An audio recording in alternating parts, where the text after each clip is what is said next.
Salut à tous, bienvenue dans votre JT du vendredi 24 octobre et voici les titres qui seront développés dans cette édition. Le gouvernement va donc économiser 3 milliards d'euros en suspendant ses aides aux collectivités locales. Mais comment vont réagir les communes du Sivom? On ira prendre le pouls à Grand-Fort-Philippe. On savait que le théâtre permettait de lutter contre la timidité. À Lonne-Plage, on s'est servi du théâtre d'impro pour lutter contre l'exclusion et pour faciliter la recherche d'emploi.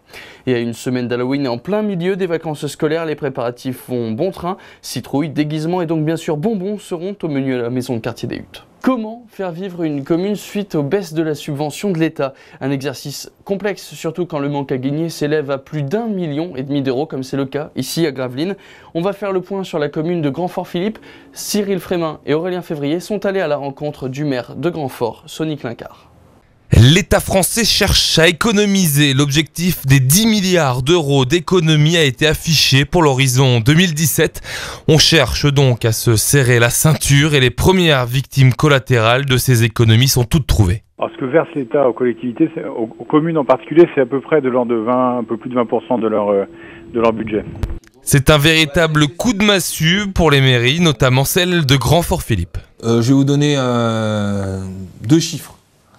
En espérant qu'on ne suivra pas cette tendance, mais je le crains. En 2008, les dotations de l'État reçues par la ville de Grand-Fort-Philippe et versées par l'État étaient de 2,2 millions d'euros. D'accord ? En 2008. En 2013, c'est 1,6 million d'euros. Vous voyez, sur l'espace d'un mandat, ce que ça représente. Donc l'année prochaine, je crains que la courbe ne s'inverse. 100 000 euros, c'est ce qui manque dans le budget de 5 millions d'euros de la mairie de Grand-Fort-Philippe en 2014. Effet ricochet, c'est aux mairies de trouver des solutions. Sonny Clincard refuse pour le moment de toucher aux impôts locaux. Il faut qu'on fasse des efforts, il faut qu'on fasse des restrictions, il faut qu'on soit aussi dans l'exemple.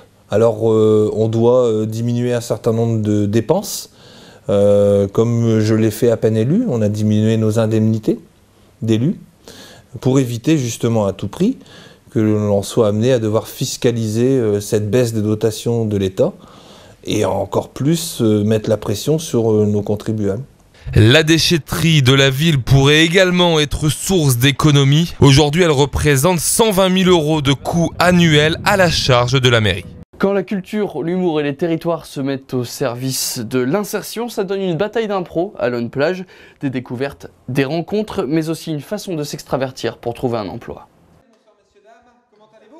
Une dizaine de Launois face à des grands Saintois, des Brédunois et des Dunkerquois dans une bagarre, mais seulement d'impro, pas d'autres armes que de la répartie. Le théâtre d'improvisation a de grandes vertus, donc développer la confiance en soi, la créativité, la spontanéité, développer l'esprit d'équipe aussi, parce que dans le théâtre d'improvisation, lorsque 2 comédiens sont ensemble, il faut qu'ils comptent l'un sur l'autre parce qu'ils ne savent pas ce qui va se passer. L'esprit de répartie, ça c'est très important aussi, pour pouvoir mieux appréhender toute forme de situation, que ce soit lors d'un entretien d'embauche, puisque ça peut être transférable à ce niveau-là, pour qu'il vous dit qu'il gagne en confiance, surtout. Car c'est bien là le but de cet impro fight, rompre l'isolement, favoriser l'expression et permettre aux personnes de se sentir plus à l'aise. Et les effets se font déjà ressentir alors que ce n'est que la seconde édition. Une personne en particulier que nous suivons depuis plusieurs temps au niveau du CCAS a pu, par le biais de cette action, reprendre un contrat de travail. Elle est aujourd'hui salariée en contrat aidé au sein des services de la ville de Lonne-Plage. Raymonde est retraitée. Pour elle, ces ateliers lui permettent surtout de sortir de chez elle. Oh, ça m'apporte beaucoup. Oui, ça m'apporte beaucoup, je vais dire, de la confiance en soi. Par exemple, vous savez, moi j'ai les réflexes lents. Et là, on est obligé de faire de la vitesse. Donc, ça va m'apporter quelque chose. J'étais très timide quand j'étais jeune, très. Mais j'ai fait du théâtre aussi, avec mon père. Et ça m'a changé énormément.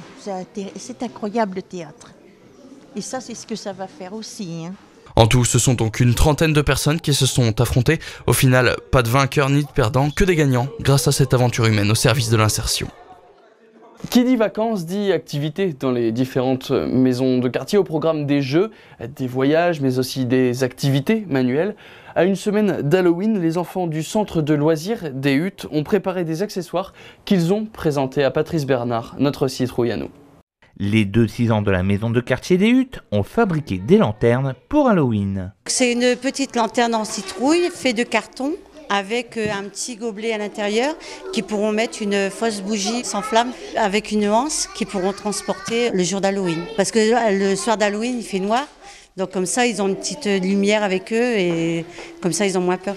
L'occasion pour ces enfants de découvrir la tradition d'Halloween, de travailler le coloriage et le collage, mais aussi de s'autonomiser.